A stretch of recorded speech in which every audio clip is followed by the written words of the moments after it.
Good evening to all of you. I'm Danilo Evangelista, and welcome to our live hurricane season special for August 1st. It is now August 1st. Can you believe it? We are 2 months into the hurricane season now. It felt like June 1st was just yesterday, and things have already flown by.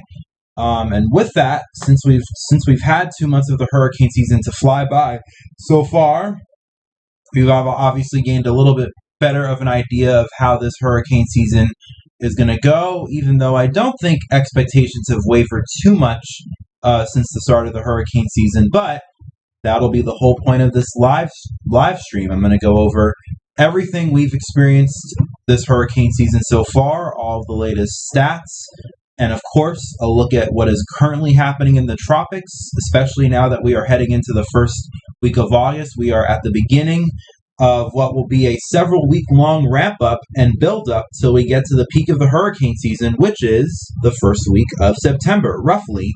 And as you've probably already known, and if you've been watching my videos for the last few days, you know that we might potentially have some signals to watch here in the Atlantic as we start the month of August. So we're going to go over all of that, and most importantly, what I think a lot of people might be waiting for, at least if you know that that's what I'm going to do today, I will also release my updated hurricane season forecasts for the 2026 hurricane season. My final forecast for the year will be put out, and obviously that is going to be with the input of what has happened so far this season and new model data that has also come out now that we are at the start of August, since we get new climate model data. And there's obviously more climate model data coming as well from other models that have not yet come out for the month, and we will talk about them in the coming days once they do come out. But we have a jam-packed live stream tonight, and I hope you guys all enjoy, and I hope you guys are enjoying your Saturdays so far. Hope you guys have had some good plans, and even if you haven't done much today, but you have some plans tomorrow, hopefully everything is going well. So, enough of the long intro here. With that being said, before I get started though, I want to welcome everyone in on the chat. And if you have any questions or comments for me throughout the live discussion, please feel free to tag me at Danilo Evangelista, tag my YouTube channel, tag pin in the comments, so I can come back to your question if the comment section ends up, rolling ahead as it typically does in a live stream and I don't initially see your comment. But if you have any questions, comments, anything you want to say and you want me to read it, definitely be sure to post it. And I will be going through the comments and reading all of your questions and comments once we are done with the entire discussion towards the end. So I hope you guys interact, and please, my one biggest request is keep it civil and keep it mainly on topic, especially avoiding anything else, political related or anything. Let's try to keep it on topic and keep it civil. So, with that being said, I hope you guys all enjoy, and let's get started. First off, by taking a look at the Northern Hemisphere tropical cyclone activity so far, not just in the Atlantic, and this is a nice graph put together by Colorado State University, and this is a live updating graph of the statistics for each basin, and this updates, I think, on a daily basis, if not even on an hourly basis. And you can see here the statistics for the Atlantic season, the Pacific, well, both Pacific seasons, and they also have the summary of the entire Northern Hemisphere as a whole, which is also cool, and also a summary of the Southern Hemisphere as well, although the Southern Hemisphere is not really relevant since, they don't really typically see any activity until later on in the year as we get towards the, winter. But in the Atlantic here, so far, leading up to August 1st, we've had 2 named storms, hurricanes, 0, and of course major hurricanes especially, 0, and we've had 2.6 ACE points, and something interesting, and I think kind of in line with all the expectations so far this year, all of the categories here with the Atlantic, and I think you could actually click on the graph here. Yeah, it does. Pulls up a nice, table showing all the storms we have so far, and it also has a chart of the total ACE we've had so far this season. And as I've showed you here before, as I was trying to say, it looks like all of the categories here are so far below normal, and I think that's pretty much in line with what we all thought this year would be. Everything is kind of lining up to be a below normal year in the very least. Not trying to give away though what I'm personally predicting. And going back to the graph here, ACE-wise especially, that is reflected as of July 31st. We have 2.6 ACE points observed, and typically for July 31st we should have 9.6 ACE points. So we are definitely running behind, and I think pretty much, in keeping with what was expected for this hurricane season. And let's take a look at tropical activity happening around the globe. Since we are now entering the month of August, obviously our main focus is on the Atlantic, but globally as well, as we progress into August, the entire northern hemisphere starts to get active too. And there's definitely quite a bit of activity here happening globally. We have Tropical Storm Genevieve in the Eastern Pacific, and I'll show you the latest on that in a little bit from the National Hurricane Center. But we also have quite a bit of Western Pacific activity too. And the Western Pacific is going to remain active over the next few weeks, and I'll actually touch upon that in a little bit. But probably the biggest producer of the activity we have right now, the biggest feature of activity in the Western Pacific right now, I should say, Typhoon Dolphin. And this has been a very, very powerful storm and is growing in size continuously. And it's our third super typhoon of the season here in the Western Pacific. And let's actually go back to the statistics here. So far, the Western Pacific has had a very above normal season. 10 named storms they've had so far, which is above the average. 6 hurricane strength storms and 3 major hurricanes. I believe this probably aligns with super typhoons instead of major hurricanes. And probably what is the most interesting statistic of all, look at the ACE forecast here, 155, or not the forecast, but the observed ACE total so far, 155, and that is basically double of the typical average we see in the Pacific right now, at least leading up to August 1st. So we are running well above normal in the Western Pacific, and part of especially the reason why we have so much ACE is from storms like Typhoon Dolphin, these long-track super typhoons. And Dolphin, once again, is more than likely, I believe Dolphin is the third super typhoon we've had so far this year, and certainly not going to be the last. And once again, the Pacific is going to remain very active, and that's also a big characteristic of the very strong El Nino that we have in place. So let's talk about the Atlantic and the Pacific now, focusing things back towards our hemisphere. The Atlantic, nothing is expected over the next 7 days, but as I'll show you in a little bit, I think this is going to change. But in the Eastern Pacific, I mentioned we have Genevieve, and right now Genevieve is at 45 miles per hour. It's a tropical storm and weakening too, after once also being a Category 5 hurricane earlier on in the week, although that kind of feels like eons now if you really think about it, honestly. But it is weakening, 45 miles per hour, once again, minimum pressure of 1,003 millibars, and it's going to continue to weaken on off here, probably become a remnant low by tomorrow. And you can see Hawaii in the lower left of the forecast graphic here. This is going to stay well away from Hawaii and just wither away completely out to sea and fade into oblivion. Taking a look at the satellite shot now of the Atlantic, and you can see the sun is starting to set over the entire Atlantic basin, so most of the Atlantic is covered in the cloak of night. And you can see nothing much happening across the basin right now. A few tropical waves in the MDR. There's especially one very aggressive tropical wave in the eastern Atlantic here. And it's very broad and it has quite a bit of energy. And I mentioned it before, but we continue to have these very aggressive waves, which continue to move off the coast of Africa, and we've had multiple aggressive waves this season so far. But obviously, because of the El Nino, we have very unfavorable conditions in the Atlantic right now. Lots of sinking air out there, plus the fact that climatology is still, kind of against Eastern Atlantic activity right now, even though we are starting to head into August and things will become more climatologically favorable. And I'll talk about that more in a little bit.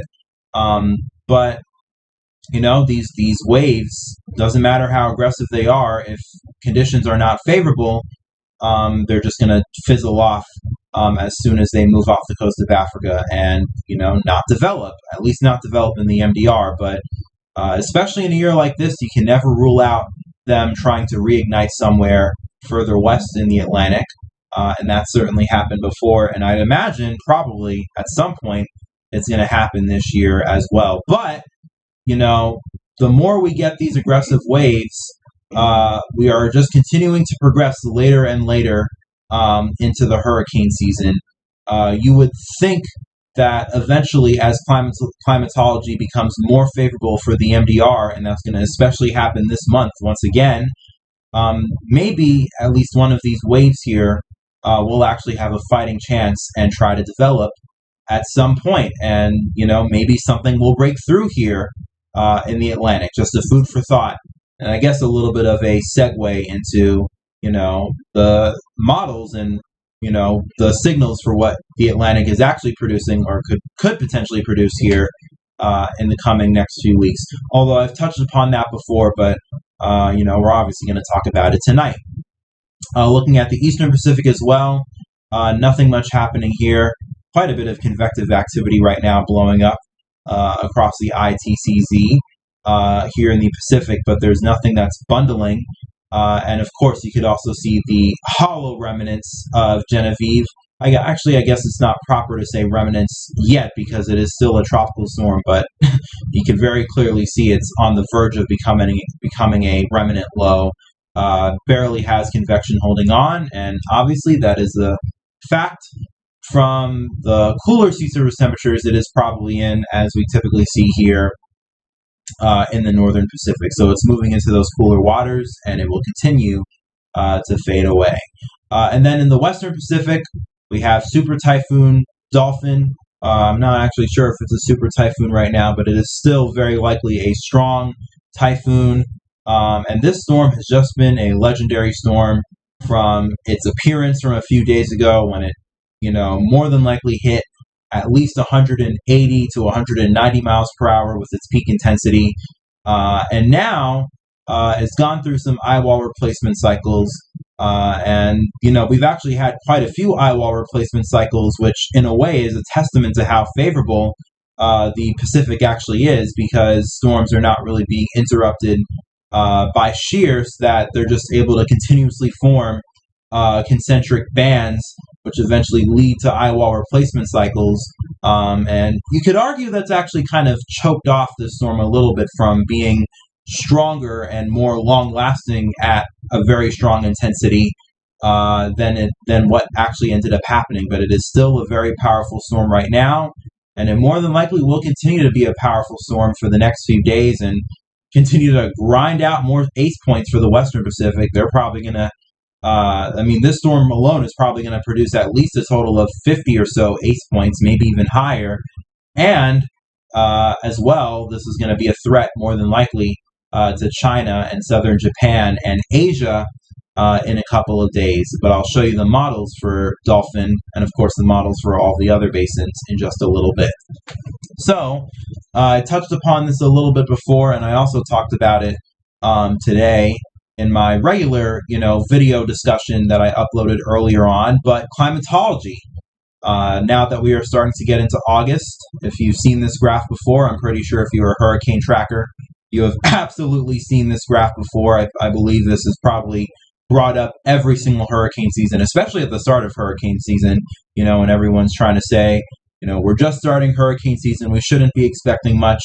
But right about now, too, is also when we start to really bring up this climatology graph again, because as we enter August, on the graph here, we start to see a noticeable increase in frequency in tropical storm and hurricane activity. And August is the month with the fastest incline, climatology speaking, in terms of frequency increase in activity in the Atlantic. And the date that's especially notable for when we see the largest and most and fastest increase from is August 20th. August 20th, in a way, is kind of considered the first day of the actual peak of the hurricane season itself, and it just continues to get more active until obviously we reach a peak here in the first week or so of September, and then it kind of, falls off afterward, but remains mostly active or somewhat active until October,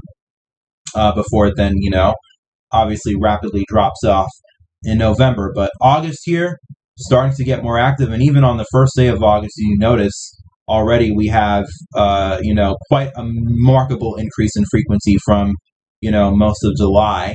And taking a look at the actual points of origin in just the first 10 days alone, first of all, obviously we still have a lot of activity here in the Western Atlantic and off the East Coast, but probably the biggest areas where we see increase in activity in the first 10 days of August, most notably, is in the Eastern MDR. And again, that's just a part of climatology here as we get closer and closer towards the peak of the hurricane season, the Cabo Verde season, as in, tropical cyclones and storms that form in the Eastern MDR from, waves that, move off the coast of Africa and actually develop within the MDR rather than, waves that maybe move off but obviously cannot form due to unfavorable conditions earlier on. So we end up seeing them reignite maybe as a part of some sort of CAG, especially if it's early June, or, probably interact with some upper level energy off the East Coast. No, we actually start getting more formations within the MDR itself as we head into early August. And very funny we mentioned that, because looking at the models here, the European ensembles talk of social media as well as other models too, but notice over the next 2 weeks, you can already start to see the ensembles here showing activity appearing in the MDR. And the European ensemble graph here is actually not even the most aggressive model showing activity beginning to appear in the MDR, but it is there. And funny enough, it is following right in line with climatology as things become more favorable in the MDR as we head into August. So remember when I said that we should start watching these tropical waves more as we continue to get these more aggressive waves, because I think some of them are going to eventually develop. Well, you're definitely starting to see the signals here. Nothing concrete just yet, but I do find it interesting how now that we are entering the month of August here, the models are definitely starting to pick up on activity here in the MDR. So it is definitely hinting that maybe the Atlantic is showing signs of life instead of just being, completely dead and shut down like we have been for the most part throughout the hurricane season. And obviously, El Nino will have its effects in kind of suppressing and keeping a lid on things from going too out of hand, like, we probably would in other years, especially because this year is a super El Nino. But, I mean, we are still going to get activity here at some point in the MDR. And now that we are, beginning the month of August, and especially once we get towards mid-August, I'd especially assume that something will try. And looks like the models are beginning to hint at that. And also as well, they have this very interesting signal here off the East Coast, and the GFS was very aggressive on the signal yesterday and for a few days, although it's kind of backed off on a little bit today. But clearly the ensembles here are still hinting at something off the East Coast here. And, well, the East Coast as well is a climatologically favored area in August. I mean, to be fair, most of we kind of start becoming favored in almost the entire Atlantic basin as we get into August, especially as we get closer to the peak. Just about everywhere becomes favorable and open for activity. But I'd especially say in a year like this year with El Nino kind of keeping a lid on things, in the deep tropics, the favorability window would probably open up much more here in the southwestern Atlantic. And I'll also have that reflected a little bit in my hurricane forecast, as I'll show you in just a moment. But yeah, something here off the southeast coast. The ensembles are showing it. And let's actually see what the GFS in the latest run does here.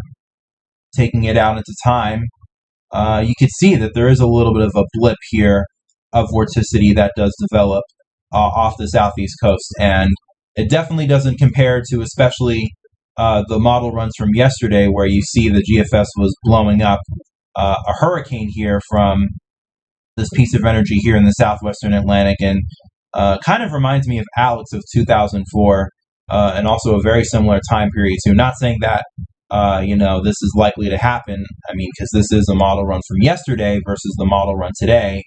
The GFS is not really doing much here, but the piece of energy is still noticeable, and it does fall in line with the ensembles showing something here. So I guess we will watch and see, and maybe we will get something. And August in the tropics are going to start coming to fruition more here in the Atlantic, and maybe if this does form too, the Carolinas will have to watch out for a potential impact. And looking at the European as well, there seems to be a little bit of a signal on the European too. In fact, maybe the European is a little bit more aggressive, although unlike the GFS and taking this up the coast here and then eventually moving on out to sea away from the Carolinas, it has a stronger ridge, so the piece of energy here ends up moving into Florida, and crashes inland and is not able to develop as much. But there's definitely, what I'm trying to tell you is there's definitely a piece of energy on the models, and I think that is just about what you can expect right now, especially because if you look at the time frame here, this is still 6 to 7 days out, really. And especially 6 to 7 days out with what will more than likely be a spin-up feature here. So, I mean, the models probably don't really have this thing figured out, which is what I'm trying to tell you. So, basically, we got to watch the tropics here more than likely over the next week as we head into the month of August. And just by the fact that we are heading into the month of August now, the tropics can spin up and concoct something in a blink of an eye, and we've seen it happen time and time again. So when you have these small signals like this, even if they're small, you have to watch them, as they could sometimes pull a fast one on you. Not saying that this will pull a fast one, but it's just a general rule of thumb. Any signal that exists in the models, especially this time of year, you got to watch it. So that is what we will be doing. So let's move on here to the Pacific to see what happens there. And over the next week, interestingly enough, again, I've said this before, but not much happens here in the Pacific for some reason after, Genevieve moves its way out and continues to fizzle off in the, Pacific here somewhere. Not much else happens. Maybe there's a small signal here of some sort of wave that develops as it gets towards the Central Pacific. Let's check that out and see what it does. Maybe a little bit, but nothing too pronounced. And then I guess maybe around 8 to 9 days out, there's a little bit more of a solid signal of something that tries to get going, but nothing really that crazy, especially not a hurricane or a major hurricane appearing on the models.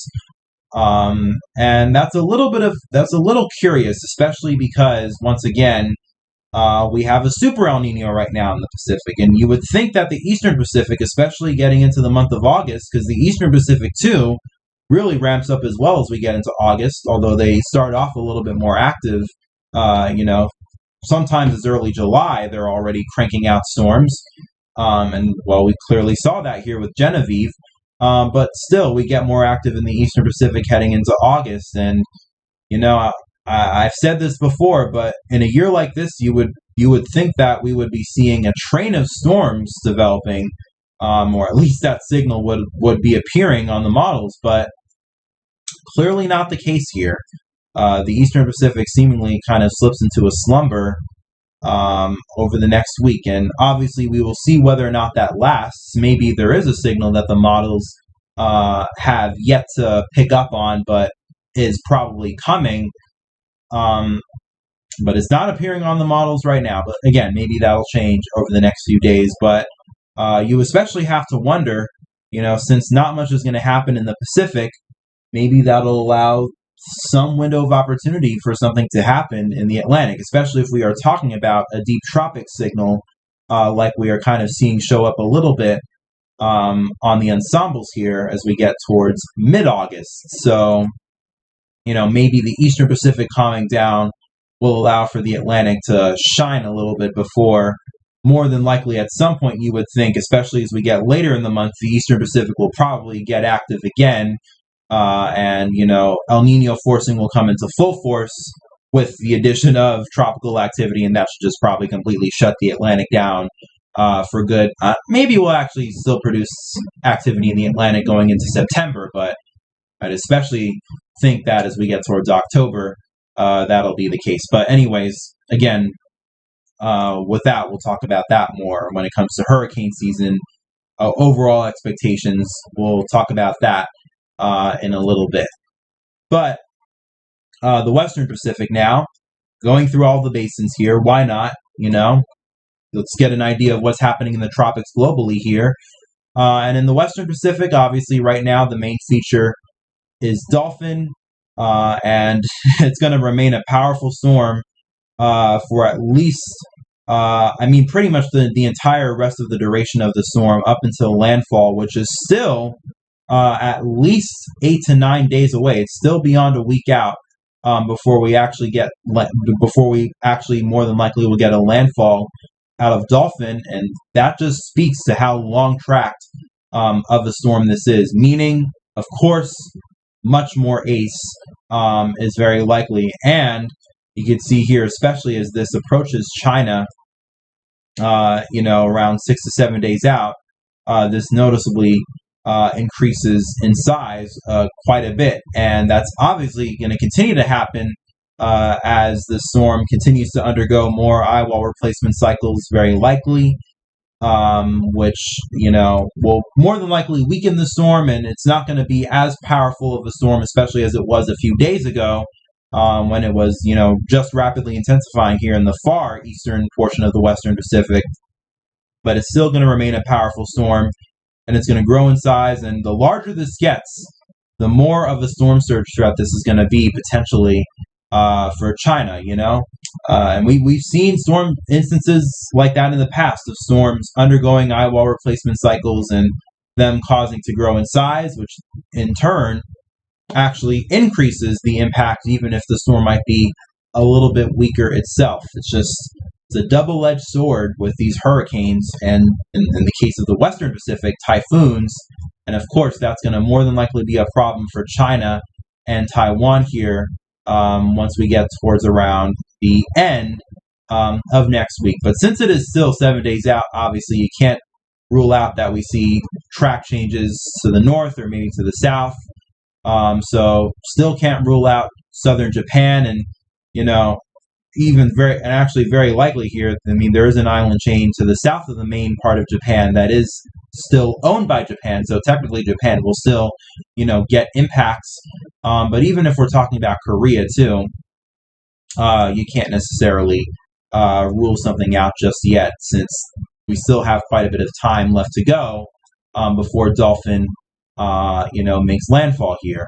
Then, beyond that, you could see we have all kinds of weird activity here in the Pacific. And what essentially seems to begin to set up is this monsoon trough, but shifted to the north. Because usually if you would think about a monsoon trough, it would set up much further to the south, closer to the equator here. But thanks to our super El Nino pattern, where we are probably going to have very, very strong westerly wind bursts all throughout the Western Pacific here within the next week to 2 weeks, and that's going to help set up this large monsoon trough situation, which is probably going to result in a bunch of very weird vortices, and more than likely you're going to see some of these try to develop into actual storms, and you can just tell how weird of a pattern this is, and definitely abnormal, and absolutely a result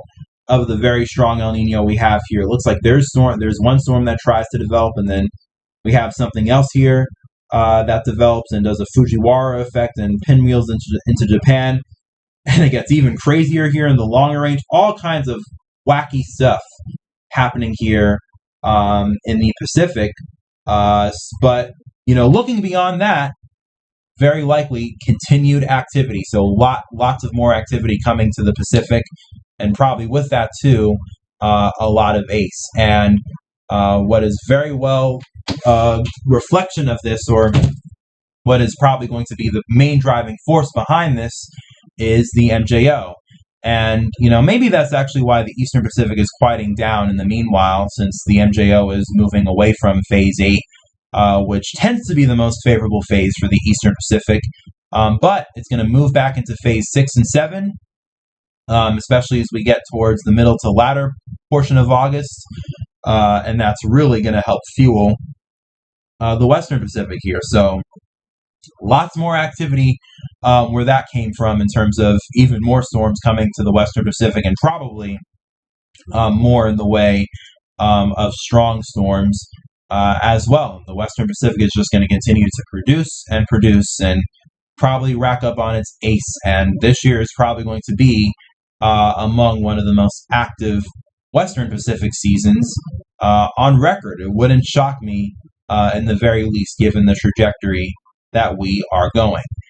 With that being said, though, now I think is the time to talk about what is the future of the Atlantic and the Pacific, the Eastern Pacific in the very least, and I think the moment that I believe everyone has been waiting for. So let's do it. My predictions for August 1st for the Atlantic. My final predictions. This is the last prediction I'm going to release for this hurricane season. I am forecasting 12 named storms, 4 hurricanes, and 2 major hurricanes in the Atlantic. So that is an additional 10 storms on top of the 2 we've had so far, Arthur and Bertha. And ACE-wise, I'd say that we would probably get as much as 70 to maybe 75 ACE points. So definitely a below normal season, because typically in a hurricane season in the Atlantic, you see 14 storms. I think it's 14 storms, 7 hurricanes, and 3 major hurricanes. So definitely falling below the average on all of those statistics. But not a bad season regardless. 12 storms is still, a decent amount. In fact, 12 used to be the old average in terms of named storms. If you remember the 1981 to 2020 average in the Atlantic, it was 12. So I guess we'll actually be, in my opinion, in the very least, obviously this is not guaranteed to be the expected outcome. We probably will be matching the old average in the very least when it comes to named storms. The Pacific, I'm expecting 19 named storms, 9 hurricanes, and 7 major hurricanes. So definitely an above normal season for them. But I definitely say that I probably decreased my forecasted activity predictions for the Eastern Pacific a little bit. I think back in May, when I released my first Pacific prediction, I probably went with above 20 storms. I definitely remember the high, because I did a range, I think, and I definitely remember the high end of the range was 24 storms. So I kind of decreased it a little bit. But this is still very, very likely, regardless, going to amount to a pretty active season.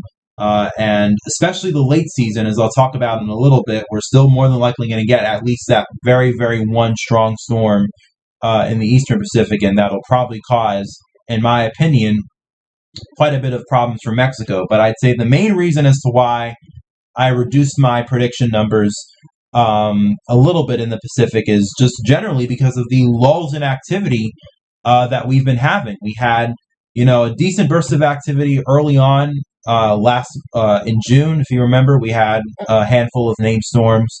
But then earlier into the early part of last month, we had a lull in the Pacific where we didn't get much, and then the last 2 weeks have been fairly active there. But now that we are heading into August, we are entering yet another lull in the Pacific. So that's kind of, in my opinion, reducing the ceiling for activity a little bit.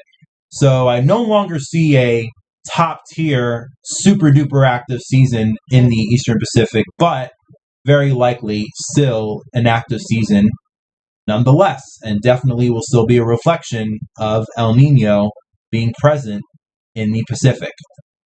And now, the other probably most anticipated aspect of my predictions, what do I think landfall-wise will happen? And I know there's probably going to be some people out there saying, why are you trying to predict where these storms are going to go? Especially if we can't predict stuff 5 days out.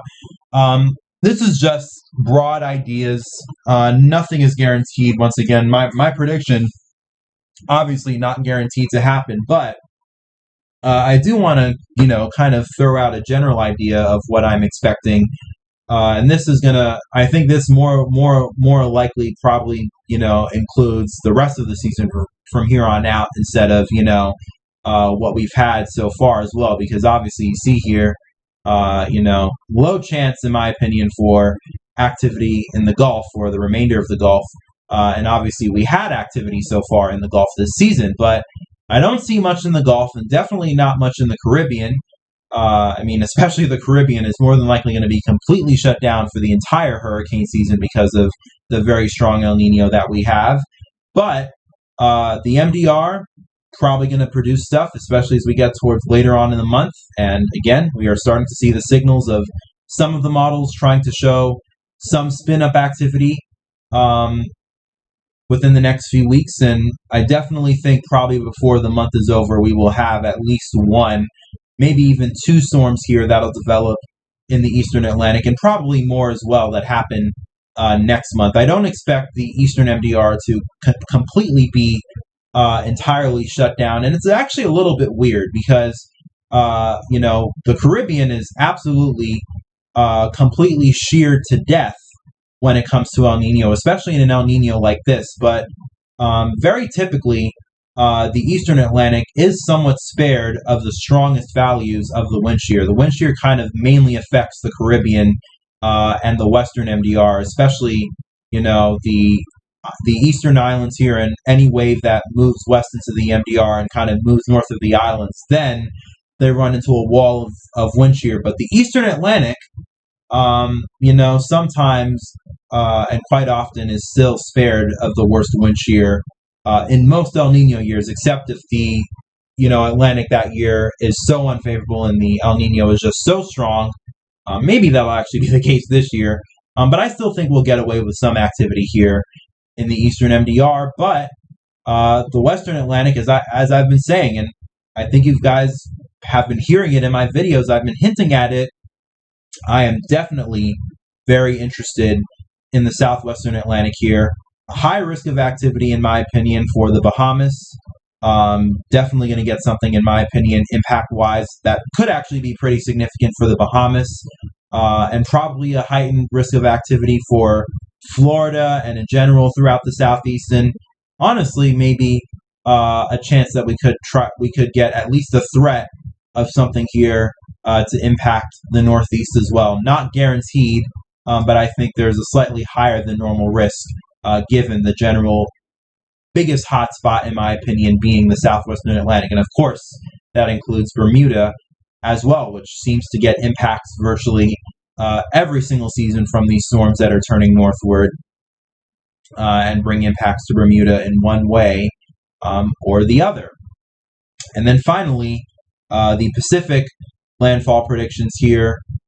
First off, Hawaii. I have them in an elevated risk for activity. We're probably going to continue to get these long track storms here that, at least in the very long range, will threaten Hawaii with at least some sort of chance of impacts. Whether or not we actually get a hit remains to be seen. And as I've said before, it's for some reason very hard to get a hit directly on Hawaii. But I still think we're probably going to get a threat here or there. And obviously, given that it's El Nino, you would expect that there would be quite a bit of activity that would be threatening Hawaii. So you guys are not entirely out of the woods just yet. But especially here, Mexico, anywhere from the Baja Peninsula, so pretty much the entire northern half of the coastline here of Mexico, I have in a high risk of activity. And this mainly comes from the late season, in my opinion, as I've said before. And very typically in El Nino years, we tend to get this one storm that usually occurs around October that develops and recurves here back to the northeast and ends up impacting central to northern Mexico, or sometimes impacting the Baja Peninsula. And years like, probably the best example I could give you, years like 2015 with Patricia, even 2018, a very active season. And I think 2018 was a weak El Nino. I think we had a major hurricane impact. And yes, whatever storm that likely does this recurving feature, more than likely will be a major hurricane impact to Mexico. And again, it's going to happen in the late season. So beware.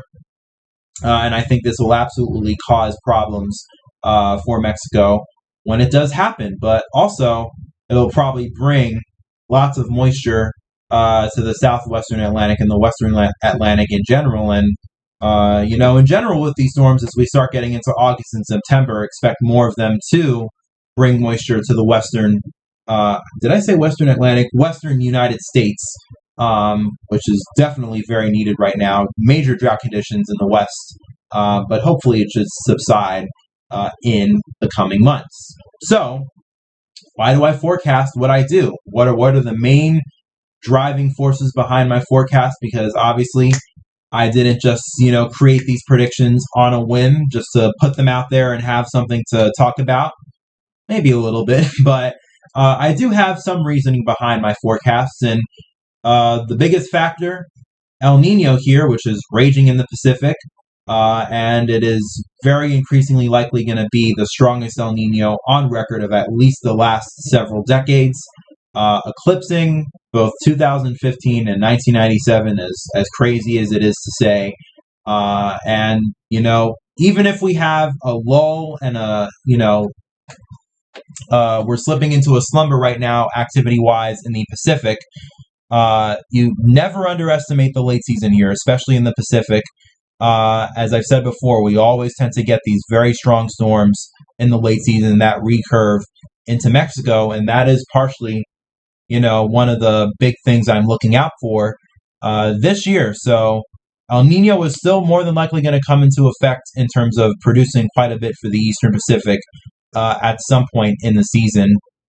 And of course, obviously, it will definitely help keep a lid on things as well in the Atlantic. And just really quickly want to show you just how strong of an El Nino we're going to get this year. This is quite incredible. This is looking at the relative Nino index right now. The raw index is, even crazier than this. But the latest daily value from the relative Nino index right now, we have officially hit above 2 degrees Celsius. And I believe we hit that today with the relative Nino index. And that puts us above 1997 right now in terms of the current Nino strength in the Nino 3.4. So we are once again running above the previous record of the strongest El Nino that we've ever seen. Except, and maybe we'll probably, remain above that now. I mean, we're pretty decently ahead here compared to all these other very strong El Ninos. And you can see the legends for that here. We have 1982, 1997, 2015, even 2023, although 2023 is definitely not, on the same level of legendary status as we've seen with, these other El Ninos here. But we are running ahead of 1997, and just given how much warmth we have in the Pacific, I honestly don't see how we continue. I honestly could see us continuing to run ahead of 97 and probably all of these other El Nino years, 2015, 97. Maybe we'll probably even get above, 1982 here, which actually, interestingly enough, dips, very strongly above or goes above 3 Celsius, but that happens towards the end of the year. But yeah, we're probably going to see a record strong El Nino, or at least the strongest of the last several decades. And that is going to be a major driver, keeping things more than likely above normal, and very active in the Pacific once we see activity start again, which will happen eventually and probably will happen before the month of August is over. And it will help keep a lid on things here in the tropical Atlantic. But I do want to point out as well an interesting trend here we've seen in sea surface temperature anomalies over the last few weeks. This is a look at the Atlantic MDR since May and since early June.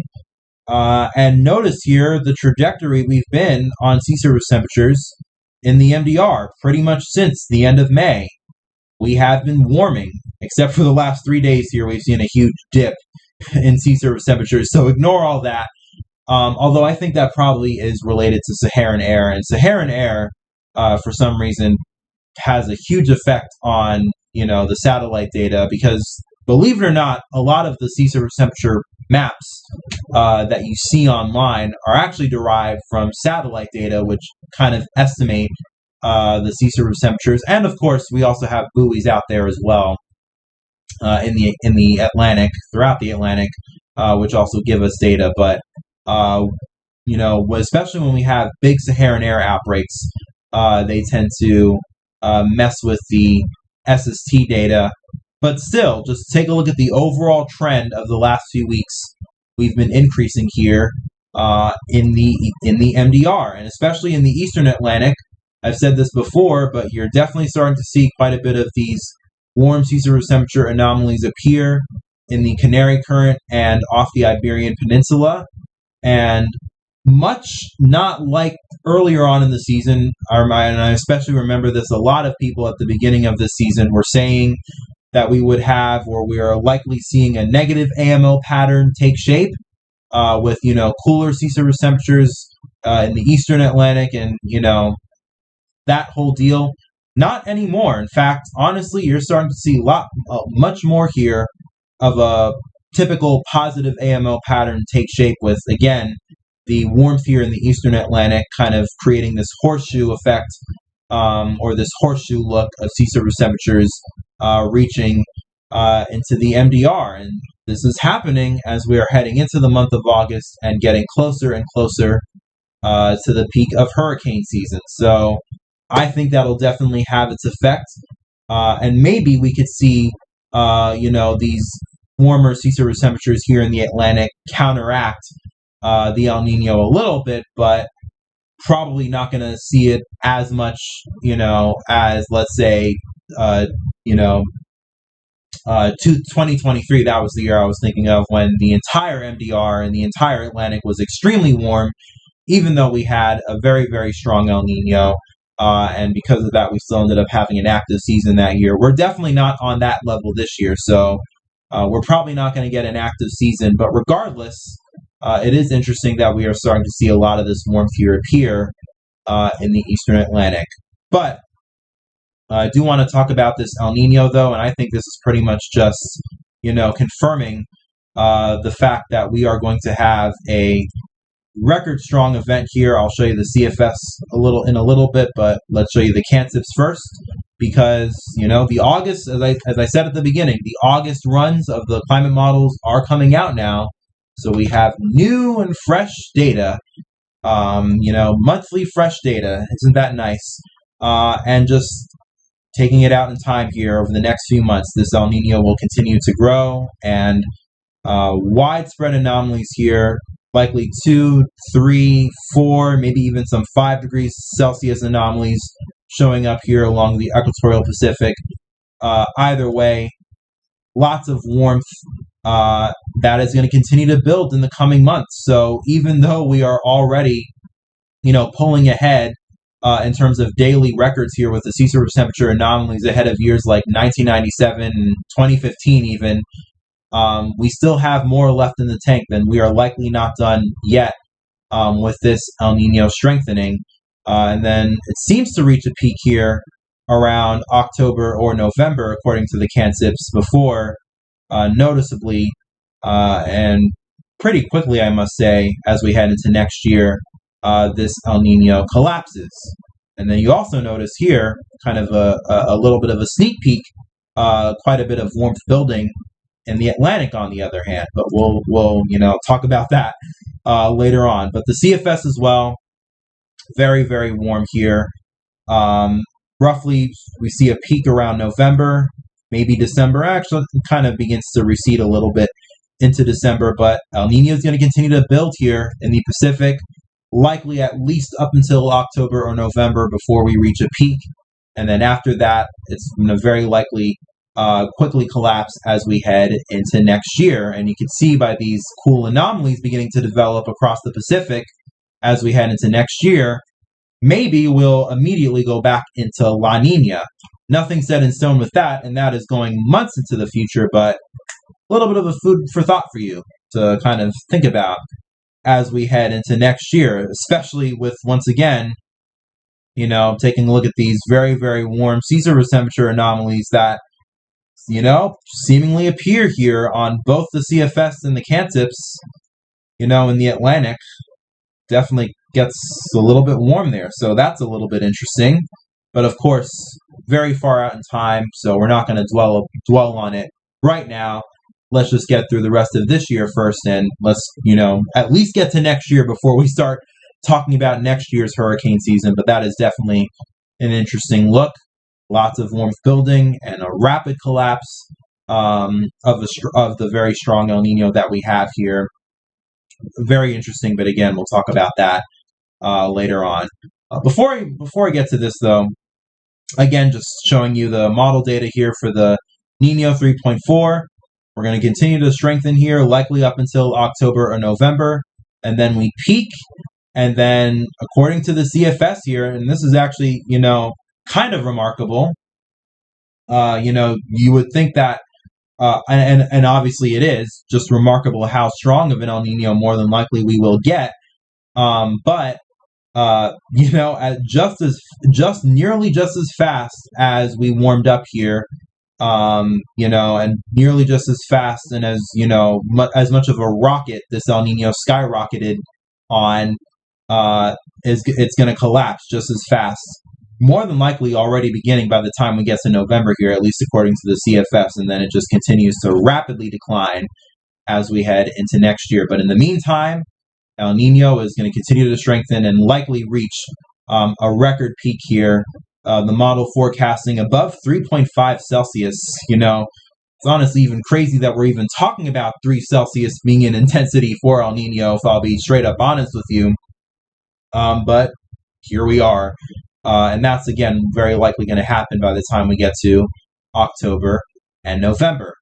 And so finally here, going back to the talk of hurricane season, what are the years that most fit how I think we're going to see things play out? And I have 2 years here. Both of these years were El Nino, although 2002 was more of a moderate El Nino versus 2015. Well, that was the last time we had a super El Nino. But both of these years, in a way, I actually feel like are kind of similar to each other, and of course to how I think this year is going to play out. And with 2002, just looking at the statistics here, 12-4-2. What do you know? That lines, nearly perfectly with my forecast for this year. Not trying to toot my own horn, and of course my forecast could be wrong, so maybe it won't be 12-4-2. But I think you get the general point here. Near average to slightly below average, and that's 2002. We had an ACE score that year of 67, and 2015, the other year, we had 11 storms, but 4 hurricanes and 2 majors. So very, very similar statistics and an ACE score of 62. So they're both within the similar range of each other activity-wise. And, maybe you could say that 2002 is not as great of an analog for the Atlantic, but 2015 is very close to it. And of course, 2015 was the last time that we had a super El Nino. Now 2015 was the last time we had a super El Nino. So both of those years line up pretty nicely. And let's scroll down here to the activity timeline. You could see early on 2015, as well as early on in 2002, not much activity. We had 3 named storms leading up to August, although 2015 we had a storm in May, so we're basically on the same track as 2015 except the storm in May. And then 2002, we actually didn't even have a storm until July, and then we had 2 storms in early August, but we didn't have another storm until the very end of August. But interestingly enough, in 2002 here, we had a very, very active peak. And that's quite a burst of activity here with storms. What is that? 8 storms here in the month of September in 2002. So definitely a very active peak. But then afterward, it completely shut down as we got into October. And then 2015 as well, kind of similar.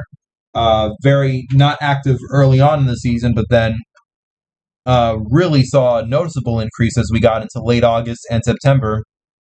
And so I think that's generally a trajectory that we should expect this season. Obviously, the early season so far, not very active, and things have been mostly shut down. But as I said before, you're definitely starting to see some signals appear with activity in the MDR and off the East Coast. And in general, you could see that, there are things coming in the Atlantic as we head into August, and it is not going to remain completely shut down for much longer. So I guess expecting things to get active, and probably we're going to see a especially noticeable ramp up in activity as we get towards the end of the month this month, would not shock me.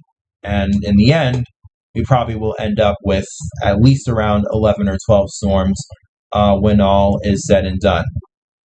So, with that being said, I think I've gone over most things I wanted to go over tonight. So, before we wrap it up here completely, let me see what you guys have been saying here in the comments. I've not been paying attention to the comments at all this entire time because I've been, talking to you guys. So, I hope if I don't turn on the comments here, I don't see anything crazy. Let's see.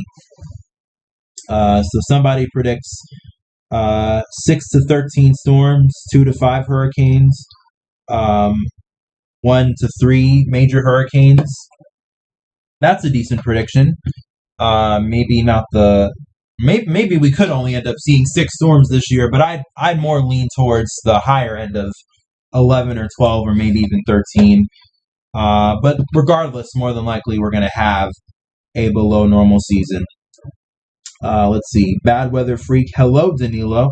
Hello, Bad Weather Freak. I see you sometimes on YouTube. Hope you're doing well. And, hope you're enjoying tracking this hurricane season so far. Let's see. 1877 El Nino was catastrophic. This El Nino is on point to be even stronger. Yeah, I mean, we're probably not going to see impacts, the kind of widespread impacts that we saw in the 1877 El Nino because, it wiped out like 4% of the world population at the time, which to be fair, was smaller than it is now. But, it was a very strong El Nino. I think it was a record. I think it probably is, the record, probably even stronger than years like 97 or 2015. And the fact that we're probably going to eclipse that is definitely quite wild. But I'd say that more than likely, we probably won't see impacts as severe as 1877, just given the fact that, number one, technology is obviously much better this year, so, and civilization in general is more advanced than it was in 1877. I think it's safe to say that. But still, this is a very strong El Nino that we have, and it's going to have very, very, noticeable impacts. Obviously on hurricane season, it's going to keep things, capped. But especially for the winter, and I've seen people talk about it, and we're probably going to start to see the talk about it ramp up in the next few weeks as we get closer towards the fall. But man, is this strong El Nino going to have quite an impact on this winter? More than likely, it's like we're likely going to see a very, very active weather pattern. Let's see. Hey Danilo, do typhoons cause westerly wind bursts? And can we check the 850 zonal wind anomalies? Well, yes, they do. And, talking about this here with our very interesting monsoon trough situation that we have here, look at what's helped inducing it.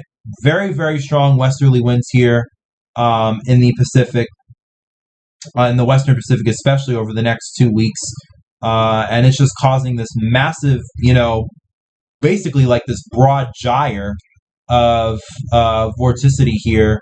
That's just going to cause a whole bunch of weird stuff to happen in the Western Pacific, and we're likely going to get quite a bit of storms here to try to spin up. And as a result, and I've mentioned this before, especially when we have a lot of typhoons, and especially strong typhoons here in the Pacific, that actually ends up, feeding back the El Nino in terms of triggering more westerly winds here along the equatorial Pacific, which obviously feed back into the El Nino. So yes, typhoons, especially when we have a lot of them, and especially when we have a lot of activity in the Pacific, you can see here, it just continues to feed on to this growing intensity of westerly winds here, and it is honestly very fascinating. Let's see. I think next year will be a neutral, then 28 will be a La Nina. I've seen some people say that, I've seen some people suggest that this year's El Nino is going to be very strong to the point that more than likely, maybe we won't transition out of it fast enough next year to where we can, actually get a solid, hard-hitting La Nina to develop as soon as next year, and maybe it'll be 2028. That is definitely plausible, but I guess it'll depend on how soon this El Nino peaks. If the El Nino peaks by October or November, like it seems like the models are hinting at, then, and we immediately begin a fast decline after that, then I wouldn't be surprised if we do rapidly decline and collapse back into La Nina in a pretty significant way next year. If not, then maybe we will see a kind of a delayed La Nina next year, and maybe next year we only see a La Nina towards the very end of the year, and then 2028 is when we actually get a very solid, strong La Nina. It all depends on how things play out, though, with the current strength of El Nino and how quickly it's able to peak. But definitely a scenario that I've been seeing online, and of course we will see whether or not that actually happens. Are the CFS Nino 3 ensembles accurate? It is showing 5 degrees Celsius. I don't know. At this point, who knows? I mean, I thought we wouldn't reach 3 Celsius with this El Nino. 5 degrees Celsius with, even the Nino 3, I guess that's not the Nino 3.4. I mean, that's still wild, and I guess it could happen, and the CFS is definitely showing a very, very strong solution, to say the least here. Let's, rehash it. Why not? And yeah, I guess those are 5 degrees Celsius anomalies showing up here, especially in the Eastern Pacific, I guess, focused on the Nino 3. We'll see whether or not that actually happens. Probably, maybe the CFS is overdoing this a little bit, but we'll see. But regardless, this El Nino is very likely going to be a very, very strong El Nino. Let's see. Let's scroll through the other comments here. Even though El Nino is good because we won't get much, I miss La Nina for tracking storms. I could see where I could see what you're saying with that, and obviously hurricanes and tropical systems in general. Hurricanes can be a force of Mother Nature that can cause lots of death and lots of destruction, and cause serious societal impacts. But at the end of the day, there's a reason why there are a lot of hurricane tracker and hurricane enthusiasts online. These storms are very, very fascinating storms. I tell you, Mother Nature can be very, very fascinating. So, When it comes to the aspect of La Nina and maybe getting another very above normal season here in the Atlantic, and especially by the look of those very warm sea surface temperature anomalies, I tell you that the CFS and the CANCIPs are showing next year.